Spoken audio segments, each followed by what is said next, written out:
Hi, everyone.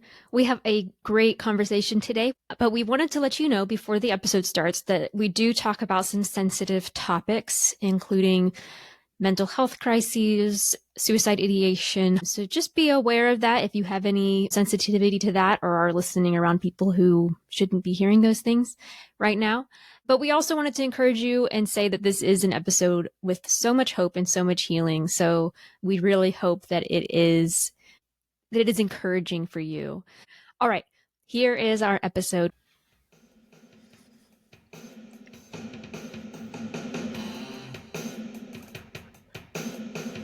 Welcome, everybody, to Write Better Together. I'm John Myers. Hey, look, everybody, it's Emily Brooks.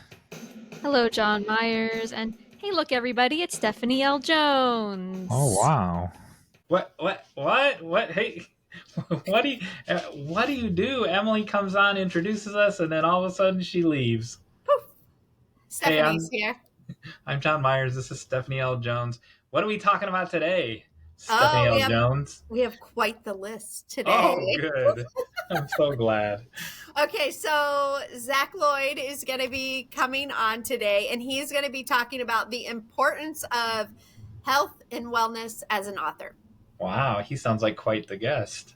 I know. He's also my accountability partner. I'll probably mention that again, but he sounds like quite the accountability partner. Yeah. Yes. And how we got out of our bubble this week. Yeah.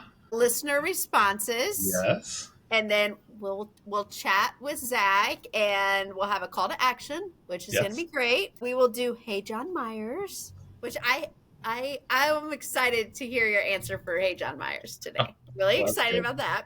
That's good. And then we have my new, it's only while I'm on here, What the Bee. What the Bee? What the Bee segment. And then the final act.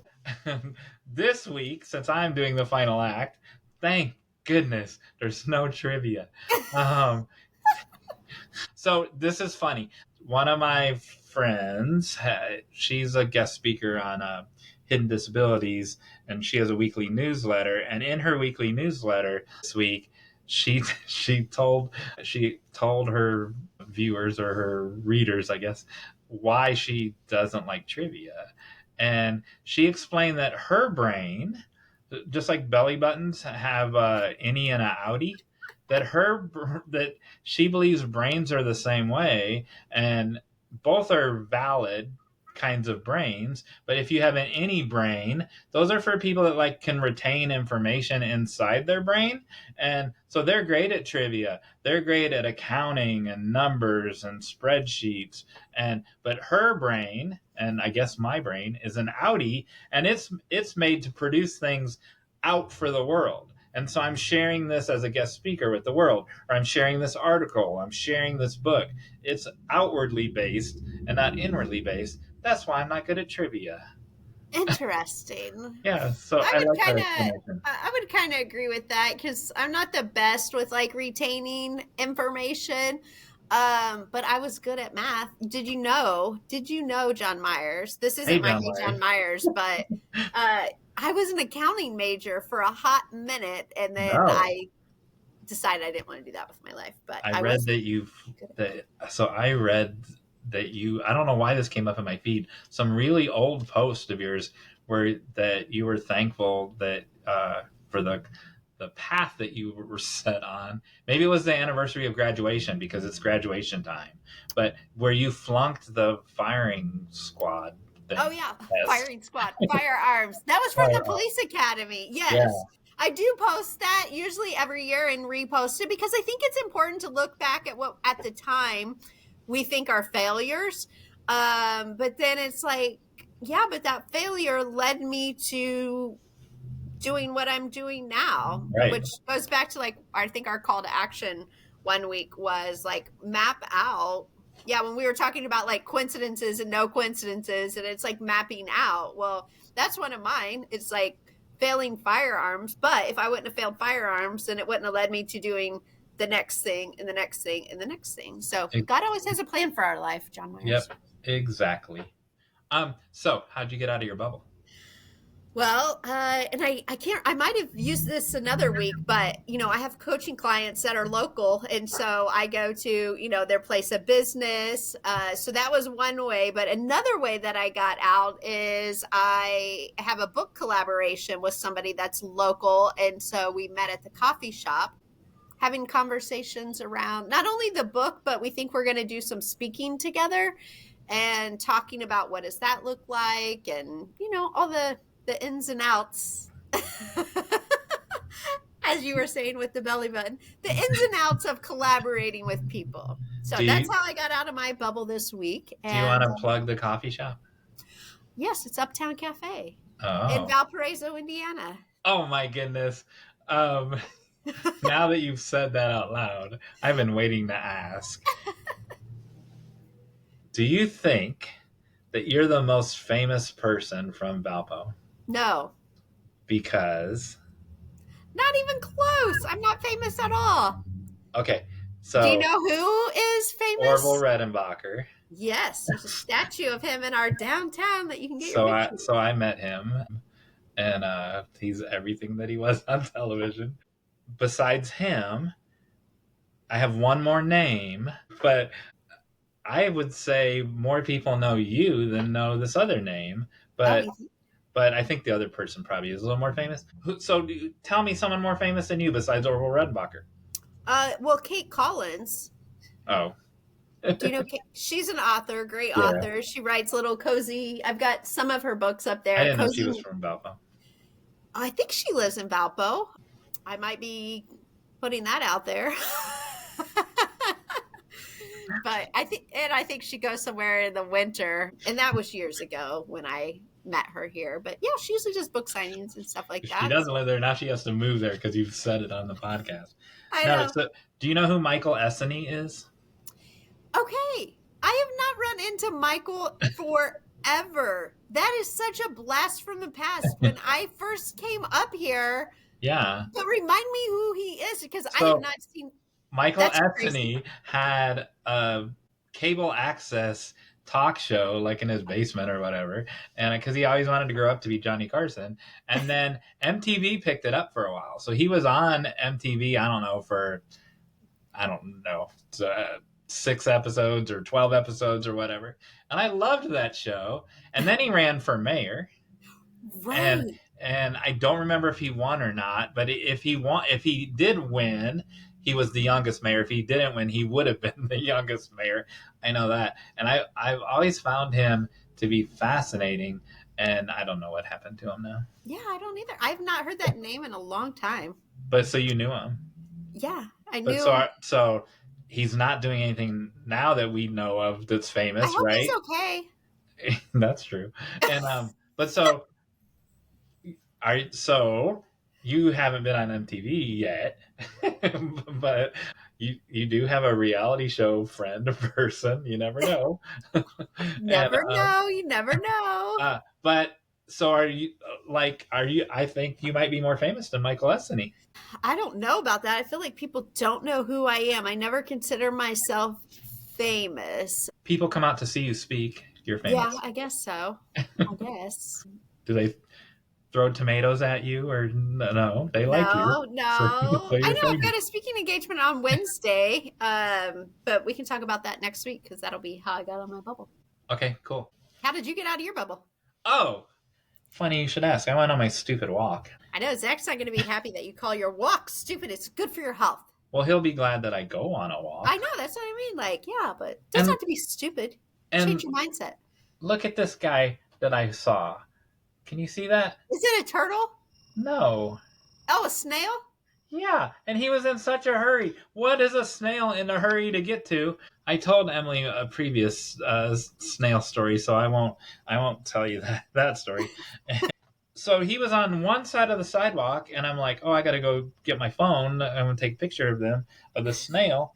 And he was, by the time I got back out there in 5 seconds, 10 seconds, he was on the other side of the sidewalk on that leaf. That, like, he crossed the whole sidewalk. I didn't realize snails were so quick. I thought they were like snail's pace. Isn't that where we get I know. So is he an outlier, or have we used that that phrase, that colloquial, that idiom, and we used it wrong for all these years because he was fast. And Yeah. then I couldn't even take a second picture because by the time I went to take a second picture, he was off the leaf and he was in that brown dirt stuff. You couldn't see him anymore. That's how fast he was. What's Such a with that? sweet snail. Okay, then the next question is, maybe you already know this. I didn't know this because I'm like, that looks like a seashell that he's in. Oh yeah. Don't And I'm like, snails. well, hold on. Let me say what I thought. I'm like, I'm thinking in my undisclosed location, I'm nowhere near an ocean or a lake. Where did he pick up because like a hermit crab picks up a shell and then takes that shell and then walks around with it, right? They grab somebody else's shell. And I'm like, where would he get a shell? We have caves and stuff here. Are there shells down in caves? But I think you were fixing to tell me that he makes his own shell. Is that what you're going to tell me? No, I was just gonna say, like, don't they just have a shell? Like, it's just who they are. You think they're born with a shell? I don't know if I knew. I don't know that part, but I'm just like, I didn't think they picked it up at the ocean. That's what I thought. I thought like they went to the ocean and said, "This one will do. This will be my home." And then they grew into the bigger the shell they picked would determine how big they got. That's what I thought. I don't know why I thought that. That's what I always thought. So no, they excrete their shell. Seriously. And it will grow because the shell, you know how it's got that twirly pattern. I'll put it up on the screen better. It'll keep getting bigger for as long as it lives. The shell, they're excreting that shell because they don't have bones or anything. They're just a slimy tube. Right. And they make their own home. How about that? That seems like a children's book. So what? And then so this is turning into Hey Stephanie L. Jones. What's the difference between a slug and a snail? Are slugs fatter and they don't have a shell? So they're both mollusks, whatever that is. Okay. First of all, I'm not a fan of nature. Nature is dirty. I love nature. Even though it's tried to kill me twice, I'm still a fan. Nature is dirty. That's literally where dirt comes from. It's the home of dirt. You can't wash it because then nature's muddy. So there's like, no, thank you. No, so I had to Google it to find out what I just taught you about the shell. Slug doesn't produce enough shell. There's going to be some biologist going to call and tell me I got this wrong. Doesn't produce enough shell for it to excrete outwardly. There's little shell particles inside him or her that they just don't form enough to where it comes out of them. They have more liquid than a snail, and so they don't live as long. There's little minute particles of shell inside them that never turns into a shell. Is that why they're bigger? I said slugs are bigger. Yeah, probably. Because they keep it all inside, the water and the shell. Yeah, they're way more water. So there you go, nature fans. I love nature. Listener responses. What do you got for us? I have one. You need to find some listener responses. How are you going to do that? Well, I could go to the show notes. I could go on Facebook. I get little notifications when they come up, so that's... I'm just a guest host, John Myers. Just? What do you mean just? You're the driving... Yeah. I try not to use that word. You're the driving force now. On our Facebook, frequent friend of the show, I guess is the best way to say it. We call her Miley, but she goes by Emily Rhinelander on Facebook. I have listened again to the podcast on self-doubt. This is on the first episode of self-doubt. I appear confident in front of people, but at times insidious doubt creeps in. Listening to Write Better Together podcast is like a friend who shares a message I need to hear at the moment I need to know it. I know I am not alone with my doubts. I am like many talented artists, sometimes scared. Thank you, Write Better Together. Aww, How about that? I love that. We're her hiding place when she gets scared. I love that. You know, one thing it is, what I really like about that is it is true about the writing community, because sometimes you can be like lonely, or it feels like you're just doing this on your own. And the podcast that you and Emily have created, and so graciously letting me co-host while Emily's out on maternity leave is like, yeah, you're creating a community for people to learn and to build friendships and relationships. And I love that. Exactly. That's the whole idea, because it's about them, the listeners, the viewers, and it's not about us. Right. Even though you're a driving force as a guest host. Also, our book got out of its bubble that in a well, it's not a metaphorical way. It changed its status. So I was always taught to this book right here. Yes, I was right always anyway. right anyway. I always taught that the ebook part, that you sell the ebook for 90 days and then maybe extend that to 120 days, and then you put it on Kindle Unlimited. I don't know where I learned that, but I learned that somewhere on some tutorial. And we never got around to putting ours on Kindle Unlimited. So we just did that. We did it last week, and so it's on Kindle Unlimited now. And so it's out of its bubble, and you can still buy it, of course. And obviously, I like when they buy the paperback, because then they can hold it up and take it to the coffee shop and send us a picture of it at the coffee shop. But yeah, so it's on Kindle Unlimited. How do you handle Kindle Unlimited? Everything I write is on Kindle Unlimited, and I just do it immediately. And here's why. Because, well, first of all, I'm not the best at Amazon and kind of paying attention to it. I'd rather sell direct through my website. But like this week or last week, whenever, I was working with a guy on Amazon ads, and he's like, hey, do you know I have a book for graduation or that I use as a graduation gift? And he's like, did you know that's still only 99 cents?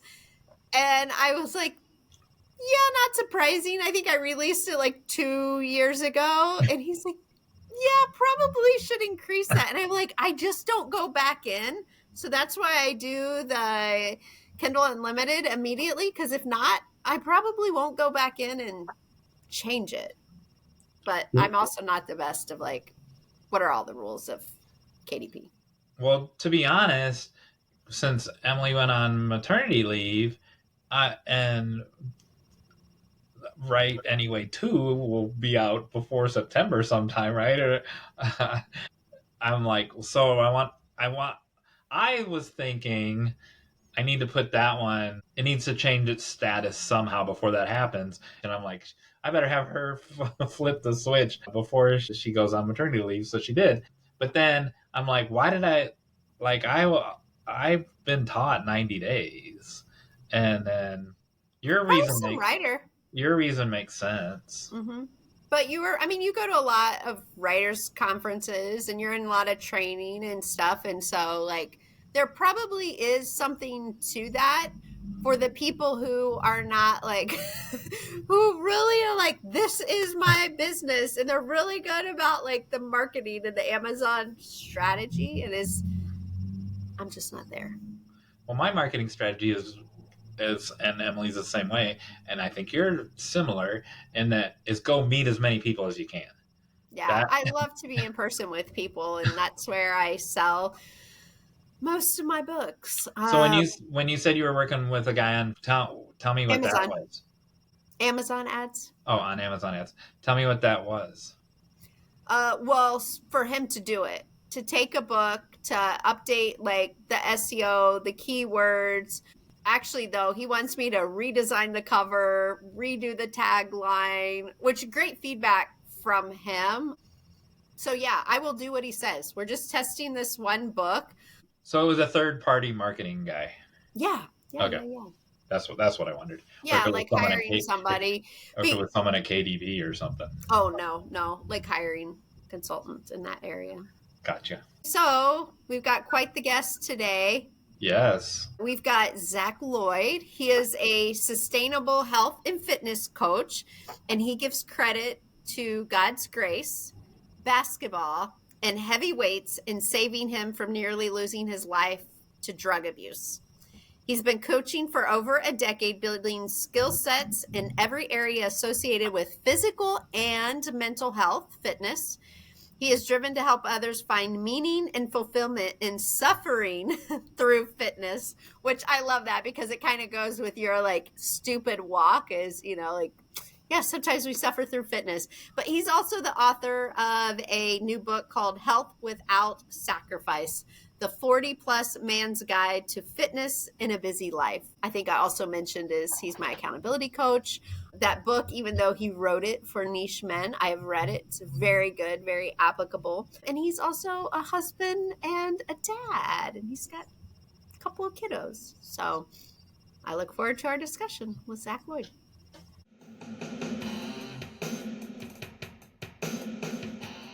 Hey, we're back. I'm still John Myers. It's still Stephanie L. Jones. Who's this other person? Who do we got with us today? I think it's Zach Lloyd. The guy you just read his bio, and then for some reason I don't know who it is 5 seconds later. Come on, John Myers. Zach, let's just remind everybody he's a sustainable health and fitness coach. Also formerly, I didn't mention in the intro, my prior fitness coach. Thank you for having me, Steph. John Myers, Stephanie L. Jones. Thank you. So I have to ask because you just said prior. So did you fire him or did he fire you? That's a good question. I accomplished my goal. My goal weight. And then I can't remember really. I mean, probably I got sick or something. Like I can't really remember. But we're also accountability partners now. So even though like he's not my fitness coach, he accomplished his goal. I accomplished my goal, but we still meet every week. So it's good as writers and people who stay in our house to have accountability partners, but ones that you have to leave the house. I have to leave my house, go to Zach's gym. It's good for me. Oh, so you have your accountability meetings in the gym? Yep. Oh, that would be pressure. That'd be having the equipment around. If you miss your accountability appointment, it's automatic burpees. Oh my goodness. I think I'm on the wrong podcast. So I know about the one book. So one of you tell the viewers about the one book. And I don't know, is there more than one book? And then we'll go from there. Yeah, Zach, share with your book, the title, and just tell us about whatever you want to share with us. Hold it up. You got it. Health Without Sacrifice, 40-plus man's guide to fitness in a busy life. I always like to tell ladies, though, it's also very good for ladies, too. It's just, marketing these days, you got to pick a niche. That's what I did. Wow. But really, it's about, as we get older, how do we create more sustainable habits in our lifestyle versus short-term thinking and short-term goals that usually they might get us somewhere in the short term, but they don't last. And then we get upset and we get shameful and we get sad, mad, and depressed. And it's kind of like to tie it into financing. It's like, okay, do you want to throw something down on the lottery this month, or do you want to invest in something that's going to grow and compound over time? And I think we should think about our health and fitness like that. Are these the sustainable habits? Could a person who doesn't care about their fitness, some of these habits I imagine would still work for the things they do care about, right? Definitely. Yeah. And I've met a lot of people that claim to not care about their fitness, but it turns out I think everybody cares about their fitness in some way. And with a lot of writers and authors that I've met in the past, they like to be very coy, say, oh, I don't work out a lot, Zach, yada, yada, yada. But ultimately, they're working out their brain all the time. And so sometimes just getting up from the chair 10 times up and down, and maybe do it a couple more times and turn 10 into 12 and 12 into 20, and then sit back down again. It's amazing what it can do just for your brain. And people will say, oh, that's not burning calories. I'm like, okay, well, yeah, if you're going to eat like 2 Snicker bars that day, then sitting up and down from the chair 20 times is not going to equate for that Snickers bar. But your health and fitness is more than just your body fat or how you visually perceive yourself in the mirror. Do you know about I might be saying it wrong, but somatic therapy? I've heard about this, read about it. A big part of that is when you feel some traumatic thing coming on, that you just break the pattern, you break the cycle. And so when you said that about standing up 10 times, that would be something, or just standing up and going like this, where you're like grounding yourself.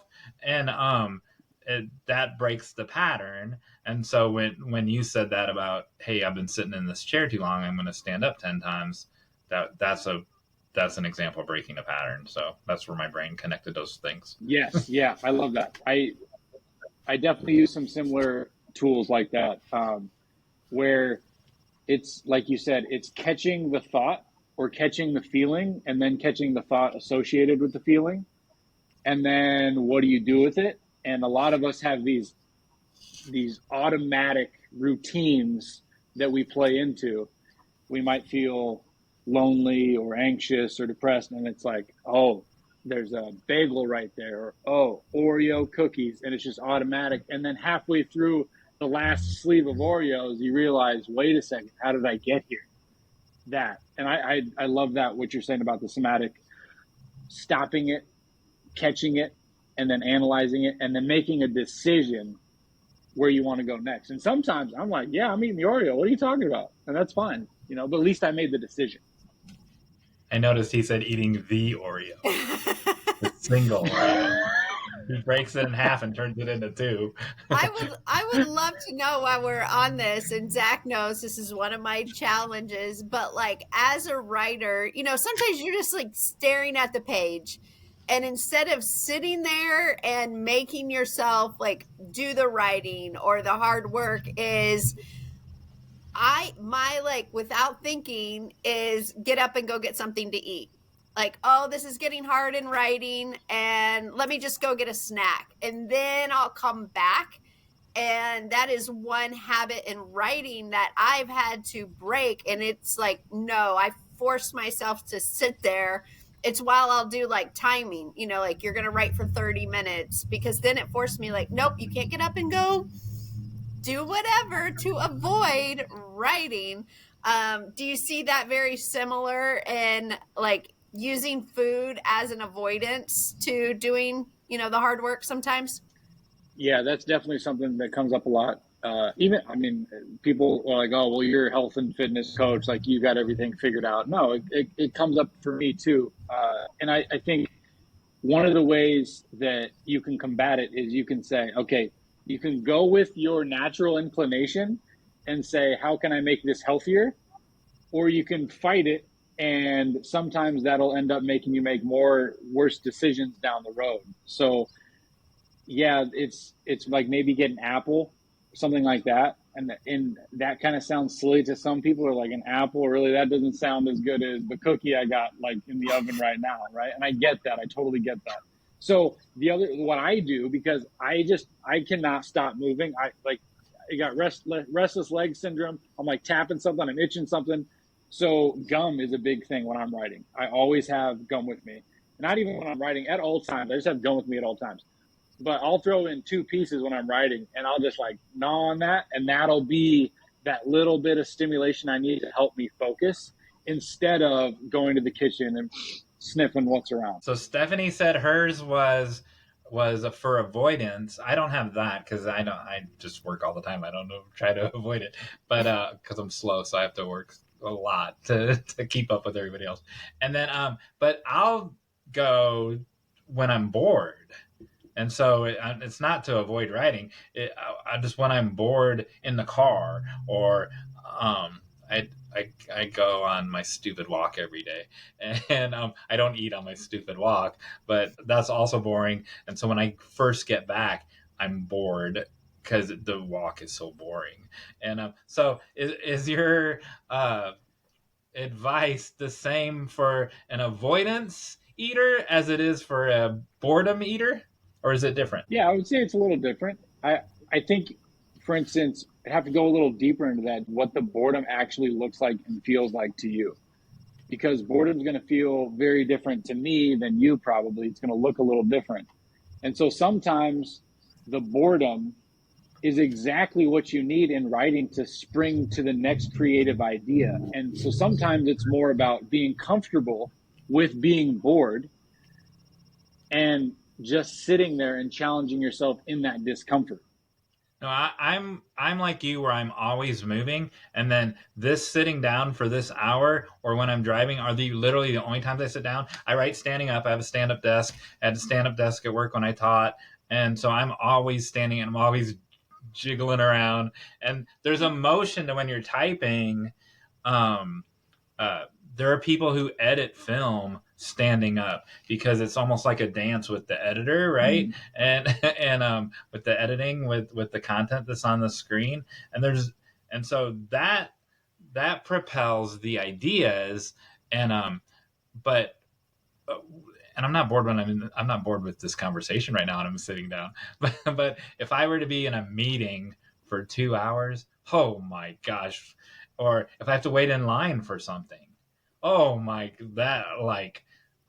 gosh, give me a sandwich.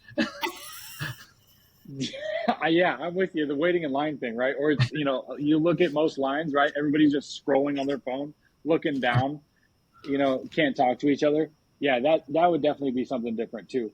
I think ultimately though, it's probably one of those things where on an individual basis, why is it an issue? And for some people, they might just have a stigma about it being an issue, where other people are totally okay with it. You're like, yeah, I'm a little bored, so I'm going to eat something. And then it turns into like a snack or a small meal. And as long as it's not causing friction in their life or negative consequences, it's probably just fine. And I think there's this stigma in society where, snacking's bad, or enjoying yourself is bad, or sweets are bad, or all of these things is black and white, good or bad, good or bad. And maybe it's just totally an okay habit to have and eat away. If you could plan your boredom around your meal times. Now you're thinking. You're thinking. Because I do time John slotting. Myers is getting deep on this one. Yeah, that's going to be my fitness book. There we go. Do time slotting. Time slot your meals to the periods when you're bored. How about that? There we go. Well, so I've tried this before actually, and I end up eating way more. So it's not a good thing for me. Darn. Because there's no, it's just there's no stopping it. There's just like boredom, and so I'm eating, and then there's more eating involved, especially if it's not a meal that's prepared, any direction. So, but I love it. It's a good idea. It's all of us as individuals trying these things and seeing if they work for us, and if they don't, we'll try the next thing. I love it. What about, since I know that Stephanie went to your gym, that means you're up in the Chicagoland area. What about those square donuts, man, at Family Express? Oh yeah, those are dangerous. No, they're wonderful. Yes, indeed, very wonderful. I'm with you on that one. I mean, we got a lot of donut places around here. That's the when I Midwest come up for you. there, I don't come up. I only come up there like twice a year. But when I do, it's Family Express, and then they make it's cheaper if you get 6, man. I know, it's the bargain, right? I think you got to get 12 though. That's the way to go. You're visiting. Oh, okay. Zach said something in the beginning that I want to come back to, because you were talking about like working our brain, like a workout for your brain as a writer, but like hydration is, and I'm pivoting a bit, but like hydration is so important. And I see this as a big issue for a lot of, whether they're writers or entrepreneurs. I'll see in groups like, I am not drinking, enough. How do you drink more water when we know that we need water for our brains to be like functioning and healthy? And so can you talk a little bit about like, one, just the importance of water, and then two of, like I know writers that will drink coffee all day or drink other things, and why it's like, maybe that's not the best thing, or what would you recommend? Yeah, definitely. That's a huge one. It's so easy to get in the zone and then just forget everything else. And I think that's fine to an extent, but usually mastering your time is one of the best strategies here, where before, like, you have some cadence in your writing patterns usually, and working with that cadence and saying, okay, I'm going to have a big jug of water and I'm going to have a mark at the middle of my cadence. Let's say I start writing at 5 a.m. and it's like by 7, I'm going to have half of that drank, something like that. Or using a simple alarm system. And some people write with alarm systems. They'll do like a Pomodoro technique or something like that, where they're doing a 10 on, 10 off, or 20 on, 30 off, whatever it is, right? And I think those are some strategies that can really help, because when we get in the zone writing, it's so hard to step away because we're just not focused on that. And then other things that I would point out would be, if you have a habit of writing for hours at once and just stepping away from everything else, then setting up your environment, just like we're talking about with the water bottle next to you, is make sure that you have what you need with you before you sit down into your writing, and have the water and the coffee. Like if you like coffee or tea or whatever it is, or yerba mate, whatever you're rolling with, great, have it with you, but also have what you need to sustain you for that longer writing period, if that's what your cadence normally is. Yeah, I like that you say that, because I actually always have water on my desk, and I've found that when it's there, I drink it. I'm just constantly like, and I'm amazed at how many times I'm like, oh, I need to go fill my cup up, which then gets me like out of the seat, because like, I think you would confirm for me now, is like sitting's one of the worst things that we can do. And so it's almost this cycle of, what is it called? Like habit stacking of, I'm sitting down writing. I make sure I always have my water. It is. I'm just sipping on it. Oh, wait, it's empty. Forces me to get up every so often. But also then when you're drinking more, like you got to get up to go to the bathroom. So it does get you up, moving, but always having that. So I love that you say that, because I always just have it on my desk. And now it's like I almost can't write or be at my desk if I don't have my water. I'm the same way. That's what you can't see it because it's filled to the top. But if I tip this, you could see it. And it's flavored water, but it's still water. Did you ask that? I was going to ask Stephanie, and then Zach, you can answer. Did you ask that because you don't get enough? You still don't think you get enough water, or you were just pointing it out? No, I know I get enough water, but I see it come up in like Facebook groups and stuff that I'm in, and people will make the statement is, I know I need to get more water. Like, I understand how hydration affects my brain and my writing. How are people getting more water? So I brought it up just as like, it seems like people talk about it. So let's have a conversation since we have Zach on the that's podcast. important. Yeah, and do you guys feel like there's a fear involved sometimes with some writers, where they're afraid that if they get up from the chair, that they're going to kind of lose their creative momentum? I find that that's something I run into a lot. I could see that. Like, I will not, if I'm really in the flow, I won't get up, which then it kind of goes back to being prepared. But I also write in shorter sprints. So it's rare that I'm writing, hours, unless I'm really in a flow. But John Myers, you might have a different take or answer. I'm thinking, so I do get up. I don't Pomodoro, even though on our website, writebettertogether.com/shop, there's a Pomodoro timer in our shop. It's purple. I should Pomodoro. I wonder if I do that. We need to start asking our guests if they do that. I don't think I do. I don't think when I get up, I get right back down, and like when I hear the mailman come, I go out and get the mail, no matter when that is, and I just go right back to work. I don't lose my train of thought. I want to switch gears a little bit, because we mentioned it in your bio, is you nearly losing your life to drug abuse. And so share a little bit about that, and then how really getting healthy, your story of how that's helped you. Yeah, so I'll kind of start from the bottom and see where we get with it.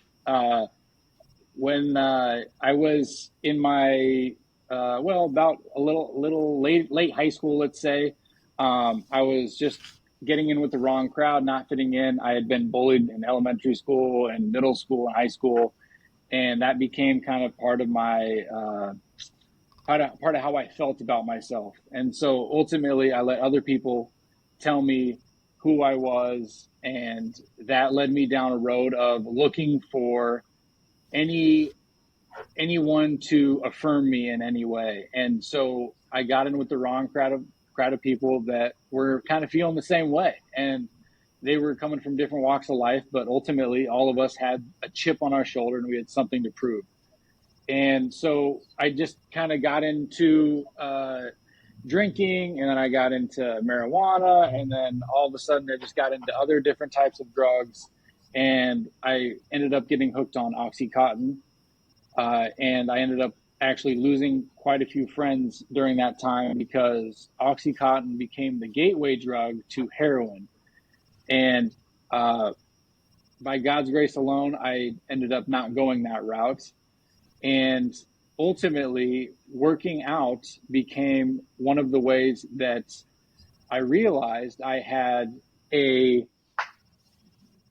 say in who I was going to be in this world, and I had a choice. Instead of becoming a victim to my circumstances or what other people told me I was, I found out through the gym that, you do a couple more reps in the gym, that all of a sudden you realize that next week you can do a couple more reps. And that was a life-altering event for me. It might sound small, but it was huge for me because it gave me this ability to say, okay, I can decide that when I wake up, I can make something of the life that I've been given. And so through that constant push in the gym, I got really just kind of obsessed with it, and it became my new drug of choice, which had its own problems. But ultimately, it was a huge part of pulling me out of the drug addiction. And by God's miracle, I gave up on Oxycontin one day while I was driving in my car, just crying, bawling my eyes out, and just asked God to save me from this drug and this life that I had created for myself. And I never went back to it after that. And I became more involved in the gym. And that was a huge catalyst into changing my life. Tell me more about the moment in the car.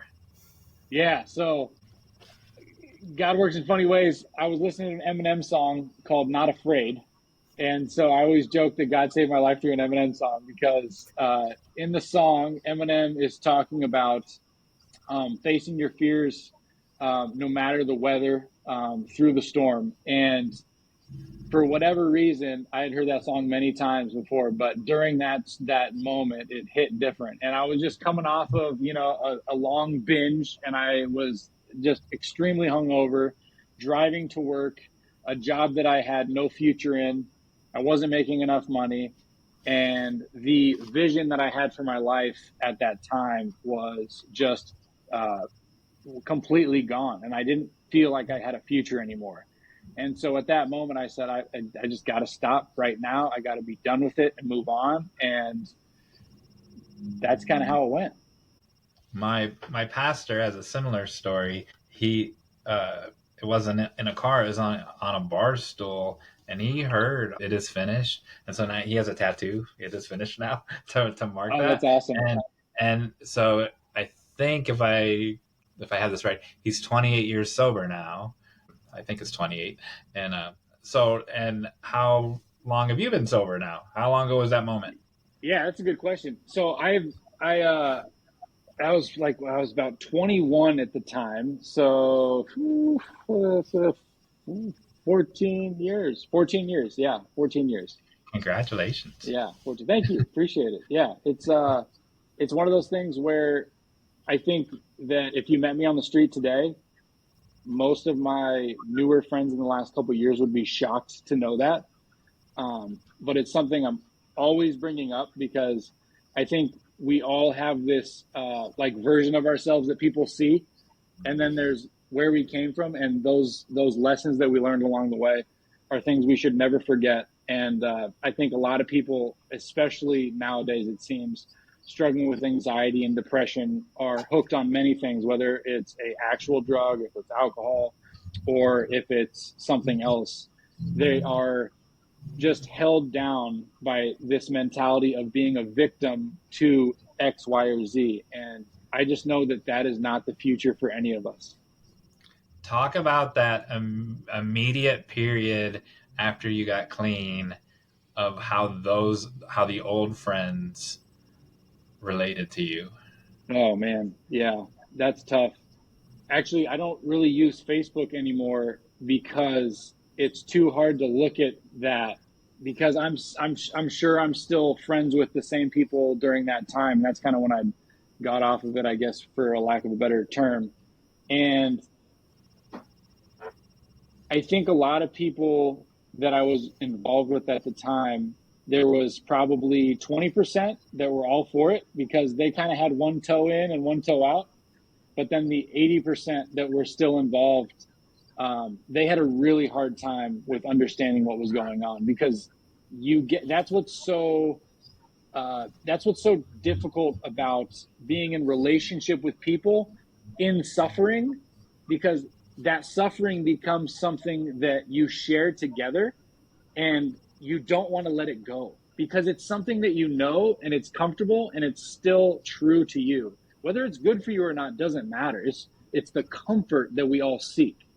And tearing away that comfort was not only hard for me, obviously, but I think it was even harder for some of the friends that I had been suffering with for so long, because then they were left thinking, well, now what do I do? Because I don't have somebody else to suffer with. And it becomes that snowball effect. Was it so? Because they say don't go back to old playmates at old playgrounds, right? Was it all of a sudden, or was it gradual? The old friends dropped off one by one, or was it all of a sudden? Yeah, I would say so. The people that I spent time with just to take Oxy with, that was dropped all of a sudden because I couldn't afford to be around it anymore. But the people that were kind of in the midst of it all, that was definitely a long process. And I ended up actually quitting my job not too much longer after that and getting to come out to Indiana, which is where I am now, close to Chicago. And that's how I moved out here, because I quit the job. I didn't have anything else going on. And that was one of the best things for me at the time, because I was able to physically remove myself from the situation. And that made it a lot easier. Cool. Zach, you talk about a lot of people like that know you now. They would never guess what your story was before. And you hid your story for a really long time, like even from family members, people that were really, really close to you.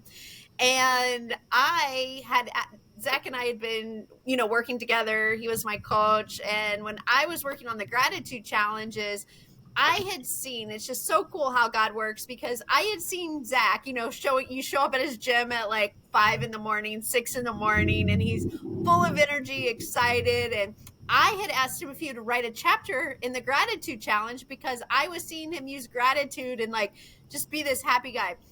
So Zach, do you want to take it from there of like what actually like happened in the story that you end up writing, and then like I have a point that I want to wrap it all up with as it relates to that?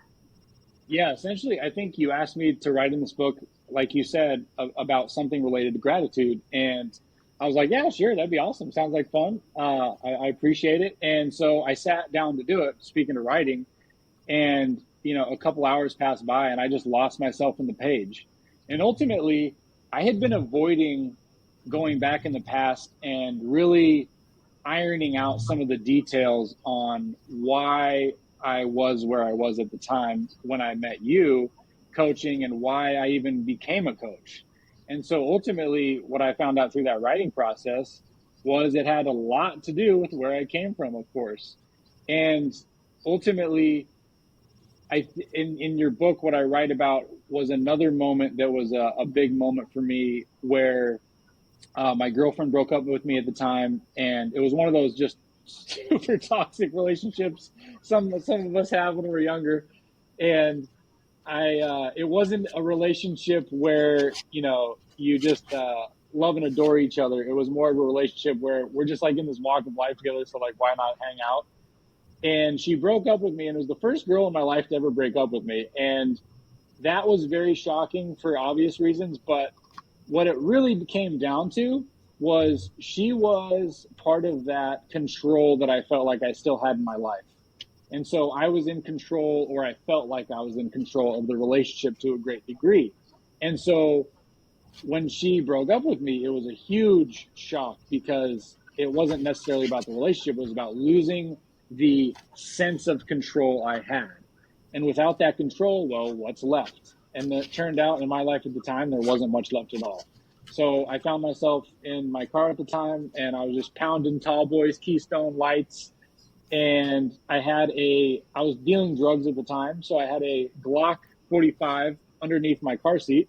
I just decided that was it. My life wasn't going where I wanted it to go. I was supposed to go to some big 4-year university and make new friends and get a great job and blah, blah, blah, this awesome life. And there I was sitting in a dark Portland day when it's raining outside in my car alone, slamming beer because I had nothing better to do.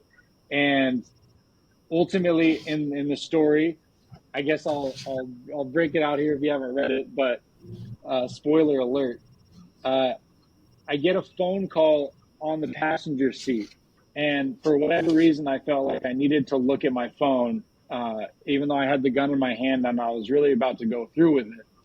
And my sister was calling me, and she was the only person that I would answer that phone call for. There's not a doubt in my mind that if it was my mom, my dad, or one of my friends, there's nobody else I was going to answer that phone for other than her, because she was somebody who had always been a hero in my life, who was always honest and real with me. And so there was a piece of me that said, oh man, I hope my sister's okay. Does she need something? And it turns out that was a phone call that saved my life. And I didn't tell her on the phone call what was going on. I didn't tell her for about 2 or 3 years, I think, what that phone call actually did. And so long story short, that's kind of what propelled this story out in writing in the book. And writing became this super powerful tool in my life to move forward with things and to unravel things, but also share things, because you realize as you get older in life that everybody's got stuff, and it's a lot of ugly, nasty stuff. And the more that I share my story, I find that a lot of people are more comfortable to share their stories. And I really think that there is an enemy and there is an evil in this world, and they want us to keep it all inside, and they do not want us to share it. Because the moment we share it, we are truly free. And I feel like that truth and that transparency really sets us free. Yeah, you said what I wanted to wrap up with, because I can remember when you gave me the story and I'm reading it and I'm crying, because it's like in my head, that's not what I thought I was going to get from him. And I think when you sat down to write, which it tells you of how powerful and cathartic writing can be, is that wasn't a story you were going to give me either.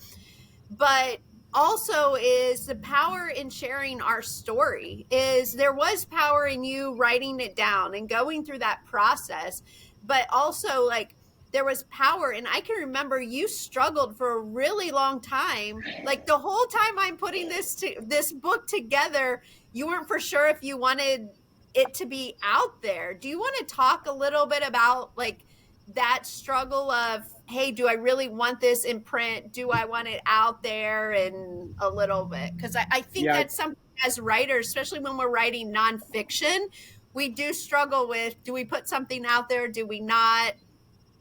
Yeah, I was panicking, and sometimes I still do. I'm like, oh gosh.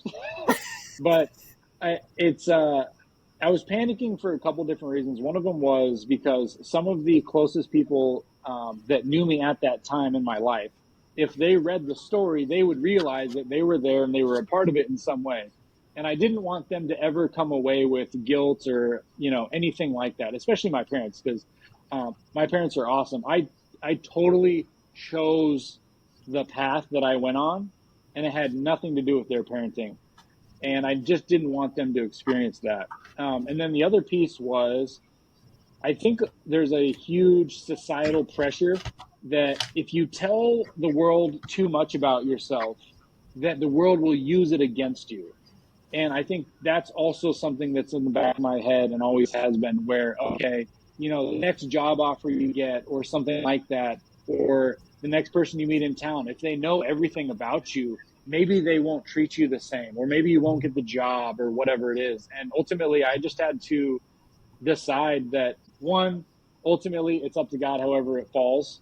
And two, I don't want to engage with anybody in this world unless they're going to be truthful and transparent with me. period. So why would I show up any differently? Yeah, thank you for sharing that, and I was grateful when you did let me publish it, and I do feel like it was a Holy Spirit moment and leading and guiding you to write that one for me to ask you. I didn't have many people who wrote in the book, so one, just for me to ask you. Two, it was like God had another plan, like, Stephanie, you're gonna ask, but my plan's gonna be different. And it shows what obedience looks like, and sometimes we don't know what the story is, and for you to allow me to publish it. But I think too is, our stories are powerful, and I always say is, there's a couple stories like that in the book. Yours is one of them. Is if that whole book was written and only one person reads it and it saves their life, like, that's why we do what we do as writers. So I know I probably said thank you, but thank you for sharing that story because it is so impactful. Yeah, amen to that. That's awesome. Mm-hmm. That's great. All right. On that note, give our viewers a call to action for them to totally change their life. Yes. Have that easy. I got this in one sentence. No, I think that the typical like health and fitness coach things do, like, I'll go do some squats or push-ups. But what I want to really challenge people to do is walk out their front door and go to their neighbor's house that they don't normally talk to, and just knock on the door and be genuinely interested in how they're doing, and know that all you have to do is say, hi, how you doing? And you can walk away. But sometimes that one conversation can, again, save someone's life. Oh, that's a good one, man. All right. How do they get that? How do they get the results to us? Yes. Well, first of all, I love it because it's like, so love your neighbor. And John Myers, it goes with what Tamiko talked about last week. Like her. So if you haven't listened to that one, like, she was all, I don't know. I just love that. That was perfect. So the call to action, comment if you've done it. You can do it in the show notes, on the YouTube video, comment in the YouTube video, or comment on Facebook, which our Facebook handle is Write Better Together Now. Yep.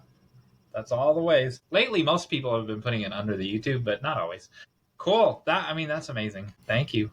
Thank you so much, Zach, for thanks for having me, John Myers. Stephanie L. Jones. I was going to say, Stephanie invited you.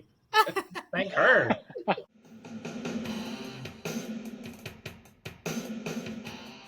And we're back. Oh, that was good. So good. I've obviously heard Zach's story many times. I'm one of the first to hear it. Some of the impactful parts before he read it, and he kept that very close to him. And you'll notice I still tear up. It's still a very impactful, and I'm just grateful that he shared his story. And I hope it's a reminder for those listening, if they've got maybe a similar story or they've went through something difficult, is the power of sharing our story and the impact that it can make. And that was on a previous episode, we had talked about, because of his story in this book, his particular story, it was one of the ones that surprised you, where you thought one thing was going to come back and a different one did. And so that's why some of that sounded familiar to me, and because you had mentioned that before, but I didn't realize it while we were talking to him that was him. Yeah. That was the same guy. Yeah, because in the episode when I talk about that as like some of those stories that surprised me, I didn't say which story, or I didn't say it was Zach's. So kind of a full circle moment here, right, John Myers? There you go. That's what happens on this show. No coincidences. Hey, John Myers. Okay, I'm excited for this one because I'm excited to hear your answer to this. Did you know that this week, well, when we're recording this, so it's like May 5th through 9th, is National Teachers Appreciation Week. Did you know that? That's my question. No, that's like, hey, did you know? But I have a question for you. Oh, okay. So, yeah, I knew that. And also, we should have pointed this out while our guest was here. This is Mental Health Month. And the other two episodes that we've already recorded with you will end up, I think, airing in this month, even though it wasn't this month yet. And we should have pointed that out. All right. So what's my question you're going to try to stump me with. Well, it's not to stump you, but it's more personal. So you may like hate me for this. It's okay though. Is I want to know, like, do you have a favorite teacher that impacted you? And then did you like show your appreciation for them? Have you? Well, first of all, I'm not going to hate you, even if it was, unless you give me trivia. and but I wouldn't hate you for that. And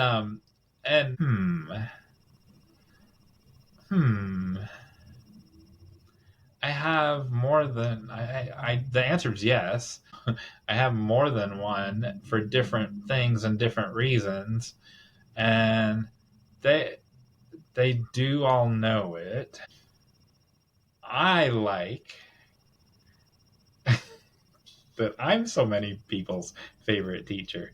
I am like, you can't see him, but over there, I have most valuable professor twice from the girls' volleyball team, and our volleyball team is they won nationals before. They've had the same coach in my undisclosed location for 23 years. I have one from the girls' basketball team, most valuable professor. So I have hard evidence that I could show you, besides the fact that they just tell me, and they have to do exit videos before they leave, and about their favorite thing from their class and the most challenging thing from their class, and there's a couple different things, and they all love me. And I have not won MVP from the soccer team, though, from the girls' soccer team. I also haven't won from the boys' baseball team because I've had to flunk people on the boys' baseball team. But those are rare exceptions. Most of my athletes are, and I think I've talked about this before, I like to teach at 8 o'clock and no one else does. And so people that complain about my students don't come to class, mine do, at 8 o'clock in the morning, and including the athletes. I've had, other than 2 baseball players, I've had football players who are great. I've had wrestlers who are great. And that's not us athletes' favorite. English is not their favorite topic. And it wasn't mine. I was a student athlete, and I had to take remedial English in college. Yeah, so I've taught remedial. It's not called remedial anymore. I forget what it's called now. Extra. You're a little extra. Oh gosh. Well, thank you for being a teacher, John Myers. You teach people at conferences. Yeah, not like a teacher though. I really feel like this week is for like teachers, and I don't do that, and they deserve. Dude, you are totally diminishing your I know, role. I just think it's different. I just think it's different. I saw our society today to be like, you are not a teacher. You do not go in the classroom. You won't get the discount at Hardee's, probably. You're at Wendy's or wherever they give teacher discounts. But look how much you've taught Sarah Vesely. You're a teacher. Yeah, I think there's a difference between a teacher and then like Teacher Appreciation Week, if you know what I'm saying. But I appreciate what you're trying to say. You don't have certificates from the girls' volleyball team, though. That's for sure. No, but Sarah did write me the most kind note ever, and then she forgot to send it to me. And so when she was, she comes to my house for our like work sessions or whatever, and mentoring and whatever we do, and we were sitting out on the front porch because I got a new puppy and I had to let him out, and she read it to me, and I was like crying. I said, you need to send that to me. Did you see the world's smallest puppy meeting the world's biggest puppy? No. This 3-inch Chihuahua, this big, met some big Great Dane that was 150 pounds or whatever, and they met and they had fun together. And they played together. I'm trying to be off social media, off TV. Well, but before you continue with the teacher thing, speaking of social media, remember the guy with our lottery guy last week? Oh yeah. Do you know what happened to him? No. So he got his 167 million, and they showed his face and everything. I still haven't figured out why some states force you to say who you are and who you aren't. 2 days later, not 1 but 2, he took his girlfriend I'm not going to say his name, but I'm going to say her last name because it's hilarious. To Florida to go celebrate, on the Redneck Riviera, got in a bar fight and kicked a deputy, kicked a police officer in the face with his boot.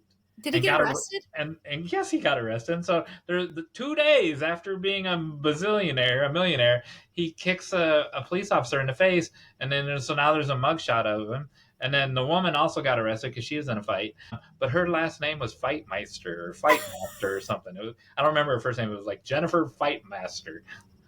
Isn't that funny? It's funny, but it reminds me. I'm not going to say this quote word for word, but you'll get the meaning behind it. So Sarah Blakely, founder of Spanx, she sold her company for $1 billion. Like she always says, is more money doesn't really change who you are. It just exemplifies it or just highlights it. So if you're a generous person, you're just going to be more generous. And I think this is a perfect example. Just because you won $160 some million, it's not going to make you you're not going to change who you are overnight. If you're a person who goes into a bar and gets in a fight and kicks a police officer in the face, money's not going to change it. Yeah, I agree. Do you know, when you said that reminded me of something, I thought you were going to say that reminded you of, I know a dentist named Dr. Payne or something. The fight mask. Do you know people whose last name is what they are?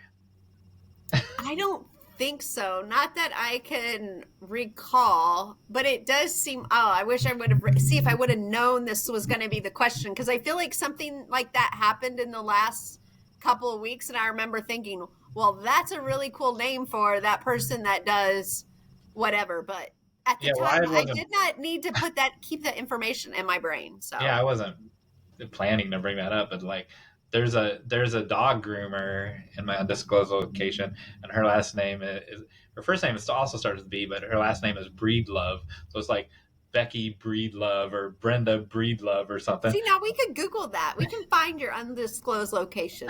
Okay. Well, anyway, don't give our people any ideas. But anyway, that's cool that they turn into their name. That'd be interesting if there's any research to say that. If you have a name that could go towards a career, does that steer you towards that career? Or that personality type? Or right. that... Yeah, I don't know. I don't know either. Interesting. Speaking of teachers, aren't you going to tell me more about teachers? Oh, well, yes, because it's your turn for the game this week, but I've got some questions. Did you know that Stephen King, Frank McCourt, who wrote Angela's Ashes, Aaron Gruwell, who wrote The Freedom Writer's Diary, and J.K. Rowling, they all taught English. They were all teachers. I did not know that. I know. So I was like, well, the reason why I looked it up is because it was are people who are authors, how many of them become teachers? I think, I won't say which ones, but I think some of those 4 would be a terrible teacher. I have an idea who maybe you would say, but I'm not going to say that. And I thought, well, I didn't have this in my list as a teacher because they weren't technically a teacher, but I thought Beverly Cleary was a teacher and she was a librarian. Oh, I would think that too. Yeah. And I would think she would be a good teacher. I do too, but she was a librarian. Good to know. And she's not from Valpo. No, she's not from Valpo. Hey, if Michael Essany sees this, comment in the show notes, man. We want to know where you are. We'll put you on here. I hope he's okay. Now we're talking about him, I feel like we need to research that. This is interesting that you've gone from I'm in my mind frame is where is he now, and yours is, oh my gosh, what if he's not okay? I'm the giving gal. I think about people oh, I hope they're okay. I know, but you don't every person we've mentioned, you don't go, I wonder if he's okay today. Well, no, but there might it's be like, something to this, is what I'm saying. right. Like, why haven't we heard about? Why haven't I run into him or heard his name Bingo, I around? hope Stephen King's okay. Well, him, I feel like I would know, like it would be, well, I haven't been on Twitter in a while, but I feel like it would be on Twitter if I Oh, was. so you're saying Stephen King is more famous than Michael Essany? I think so. I think so. All right. That's the bell to remind everyone to subscribe to the podcast, Yes. leave us a star rating and a review. And the reason why is so other people can find us. Yes. Yeah. Okay. What the bee? What did you read this week?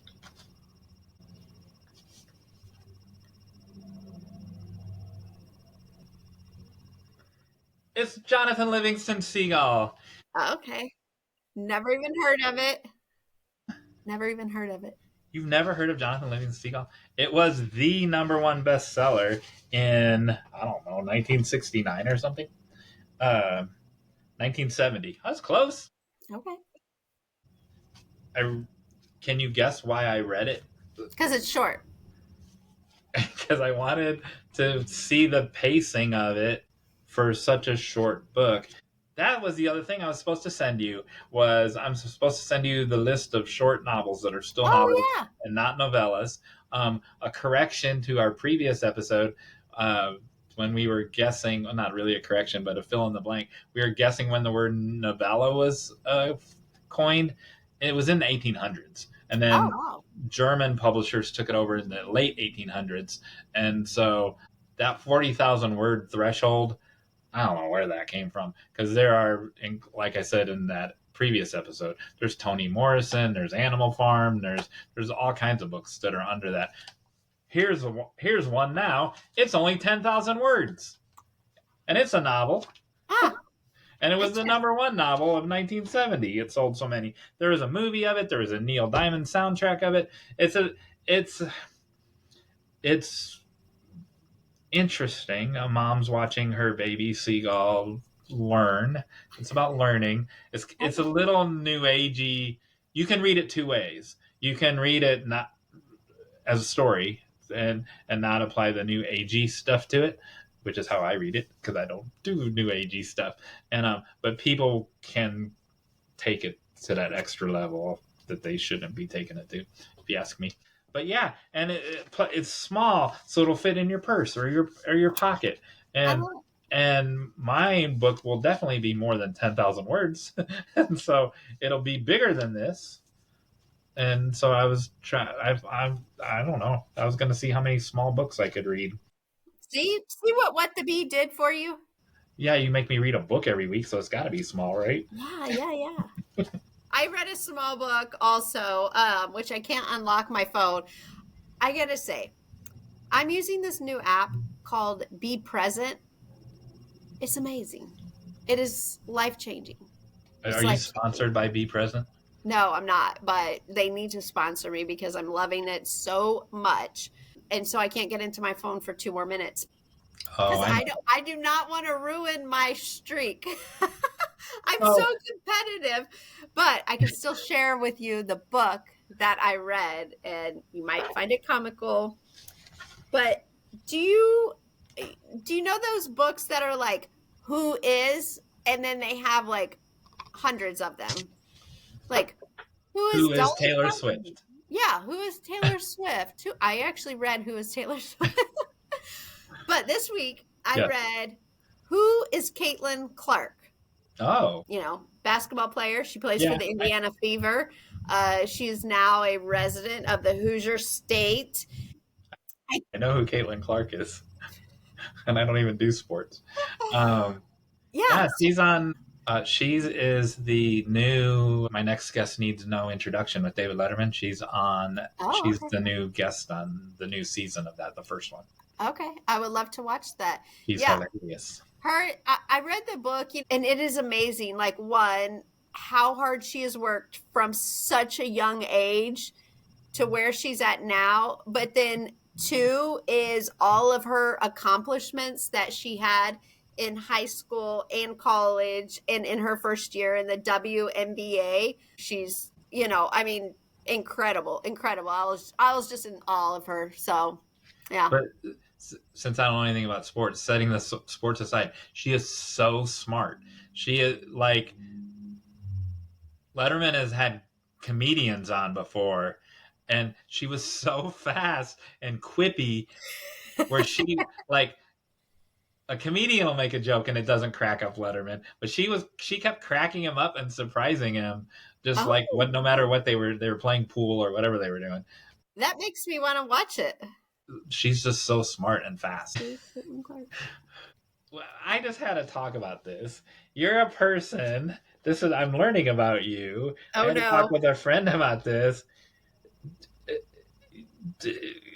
Like someone said, well, I had to get this thing out of the house because it was taking up too much of my time. I don't remember what it was, television or something. I don't know what it was. And I'm like, oh, because, or you could just have discipline. Like you had to put an app on because you don't have discipline. Well, I don't think it's discipline. It goes back to, oh, this is perfect for our conversation what Zach was saying of like, we get these habits that we build that are negative, and it's just kind of that loop, you know, of like you're sitting and instead of like doing something productive, or it's like, oh, I'm tired.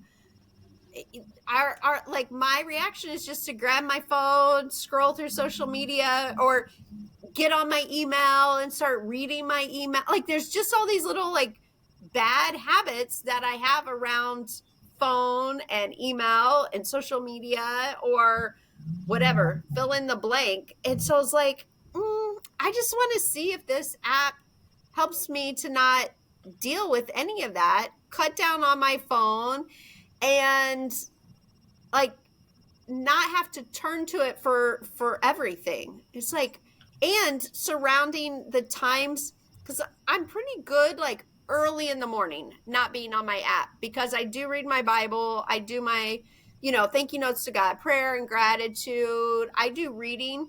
But then there's usually like there's a period, because I get up so early, where it's like, well, maybe I'll just scroll through, see what's going on. Next thing you know, it's like 30 minutes or something. And I'm like, I don't want that. I don't want my phone to be part of any of my morning. And so I can block and have a ninja morning from like 4 a.m. to 9, where I don't even do anything on my phone. So I don't even know where my phone is half the time. mm-hmm. Like when I was at school all the time, it'd be in my bag or I would leave it in my office.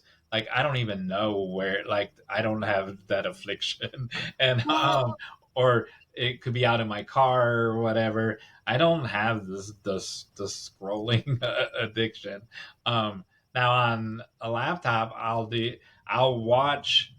Like I was telling you, I was trying to analyze our shorts, and so I'll watch our shorts, and then some other, I don't know, John Mulaney short will come up, and then I'll get sucked into that, right. And so I'll do that on my laptop. But I also have discipline where I'll be like, okay, I'll watch one more, and that's literally one more. I don't need the laptop to turn itself off.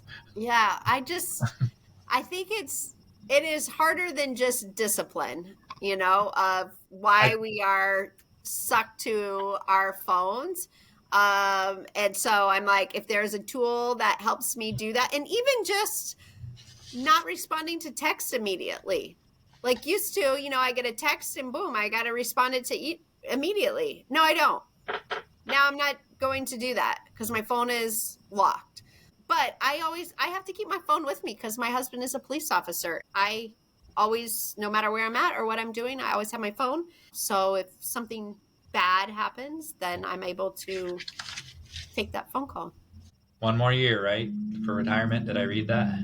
One more year. If he retires in a year, he can retire in June if he wants to, but he's not going to. He'll probably wait another year. So, yep, one more year, and then praying that he doesn't add any more on. He could, but I hope not. Could he add on something not out in the street? It depends. You kind of have to see if something opens up, like training or something at headquarters or something like that. So it you're kind of at the mercy of what's going on with the department and if something would open up. So I pray a lot about that. We'll talk about that in I've added you guys to my prayers, Oh, thank my you. 10 p.m. prayers.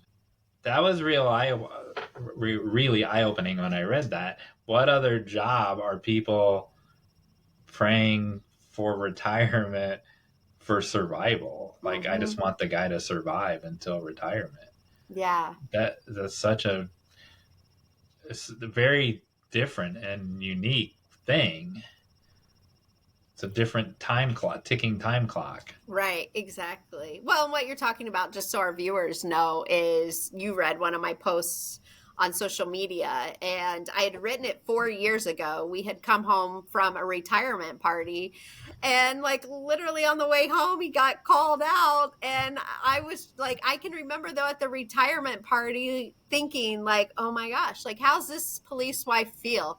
You know, that her husband made it. And then I was on the other end of like, oh, we're leaving the retirement party, and my husband's getting called out, and it was a bad call and like just not good. And yeah, and it went viral. Like that post I think had over 1 million views. Like, it was crazy. That just because I think a lot of times, no, I know just from writing on law enforcement and from a police wife's perspective, is more people love the police than what we see in the news. And so it's like almost every time I write something like that, it'll go viral just for the fact of like, it gives people a reminder, like you said, of, oh, I never think about like getting to retirement so that hopefully you survive. Other than a fireman, what other job is like that? And yeah, I mean, I'm sure there's other jobs. that we're not Yeah, I thinking mean, there's of. like 10 dangerous jobs, and you know, I would say somebody working in the mining industry. Yeah. You know, like think about the fishermen who are like your sea. What are they called? Like longshoremen or something like those are dangerous jobs on those big boats out in the Bering Sea. Yeah, so there's other jobs. I never want to say, you know, obviously those in the military, but you know, ours is in law enforcement is one of those that we just pray our first responder comes home. Yeah, very even if there's 10, it's still rare compared to what most people go to work. Yeah, you usually don't think about it. So Nope. Do you have our final act? Oh no. Today you will be playing for this banana. Oh. So it's the first time a banana's been in this house for I don't know how long. When Zach said that about grab an apple, I can just grab a banana. But here's something you don't know about me. We're learning about each other today. I won't eat a banana in public because I believe that everyone that eats a banana in public looks like a monkey. And so I will eat one in the privacy of my own home, but I won't eat one out in public because I don't want people to think I look like a monkey. Oh my gosh. And, well, go ahead. I was going to say, I have a fun fact. I just found out this week in a food sensitivity test that I should not have bananas. Well, good. When you win this, I will eat it, and then you won't. It'll be my gift for the day. I'll gift it back to you. So, speaking of bananas, and who eats bananas? Monkeys. What's a big monkey? An orangutan or a gorilla? A gorilla. Has there been a viral gorilla internet theme meme lately? That I would not know because I just told you I haven't been on social media. Oh my gosh, of all the times to go on a social media fast. A global phenomenon right now is who would win 100 men or a gorilla in a fight? Oh. I would say gorilla, right? Today, you will be playing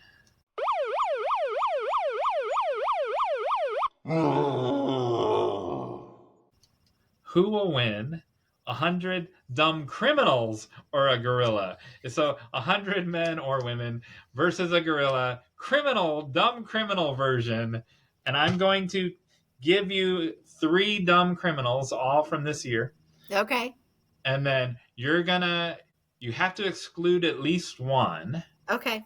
Maybe So you can have two of them team up where it would be 50 of the one, 50 of the other, or you can exclude two and it can be 100 of just one. Okay. And then you have to give the reasons of why you're excluding the ones you're excluding and why you chose the one you chose. And here we go. Okay. As a former police officer, you are well aware that there are dumb criminals. Dumb criminal number one is in Jeffersonville, Indiana, down by Louisville. Yep, I know where that's at. I'm not going to say their names. Yeah. Well, they all say allegedly and accused.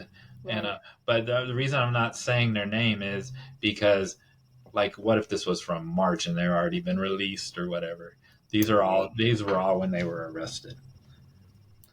Blank is accused of attempting to rob a Dollar General, the same Dollar General in Jeffersonville, twice in one day.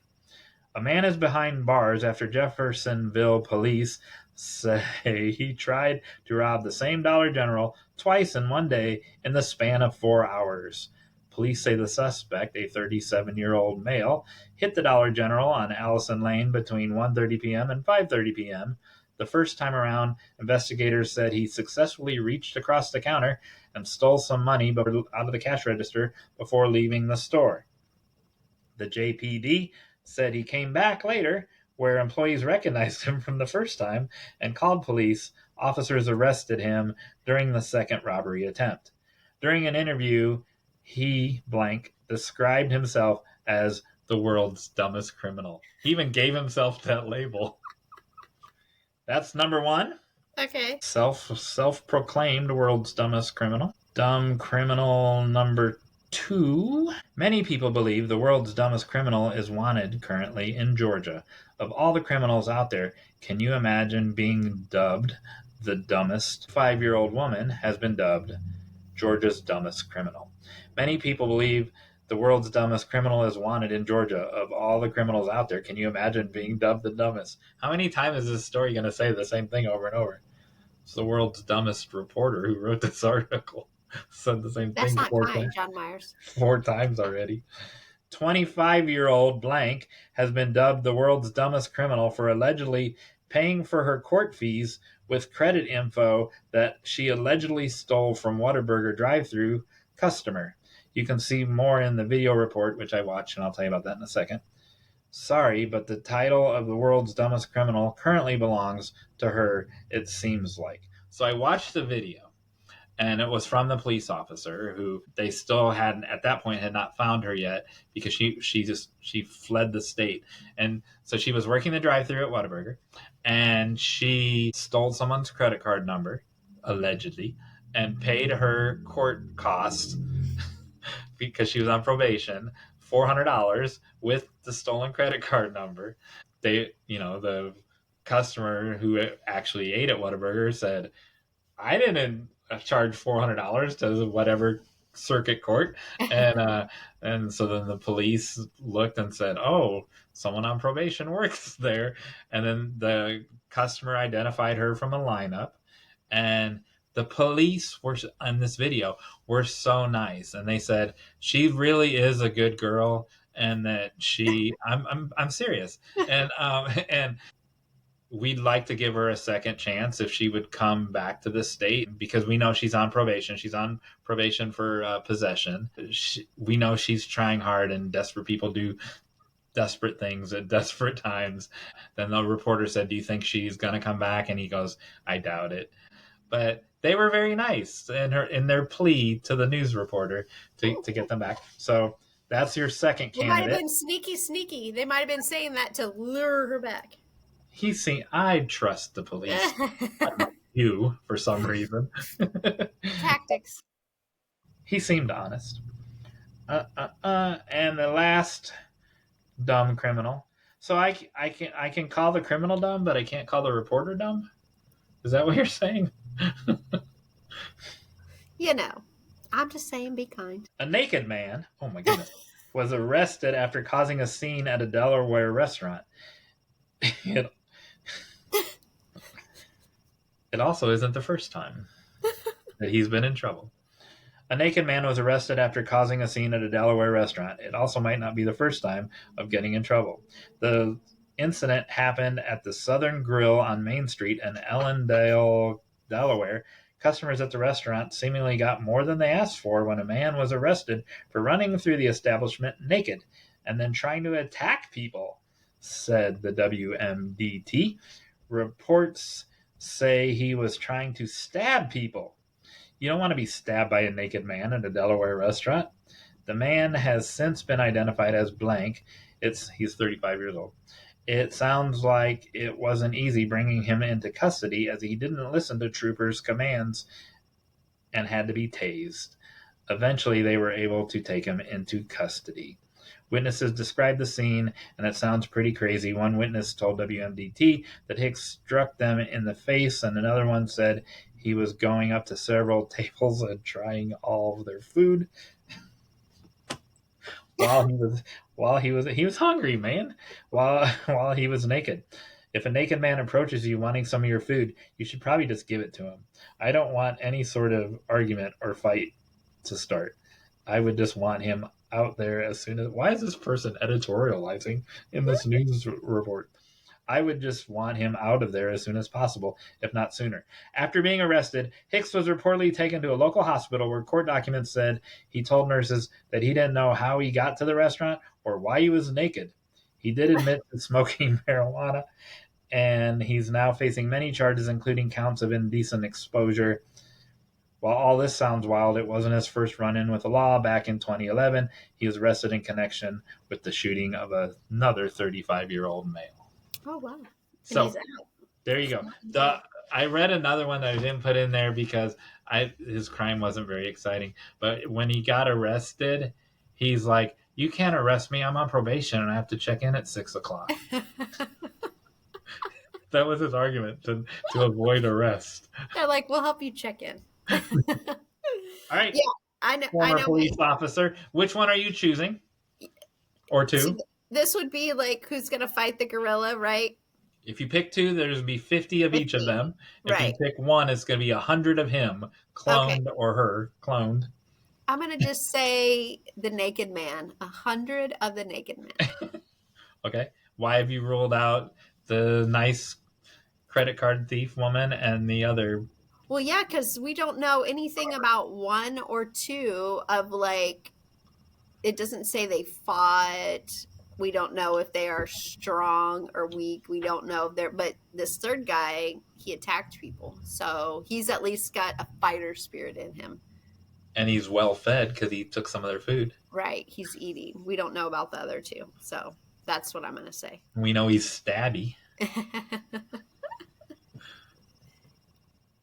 Okay, I will be the judge in this. I will deem you the winner. You've won this banana that you cannot eat. And I'll give it back to you. And then I'll eat it in the privacy of my own home. One more thing about this internet trend that you were unaware of. Why do you got to beat up on the poor gorilla? Why couldn't, maybe you could just pick your same naked man and he could take all the food off those tables and offer it to the gorilla as a peace offering and then trap him in a cage or something. No, you don't have to kill him. Why are all these people saying how they could kill the gorilla? We live in a violent world, John Myers. Apparently we do. All right. There you go. There you go. We couldn't do it without you. We couldn't have done it without you. Yay.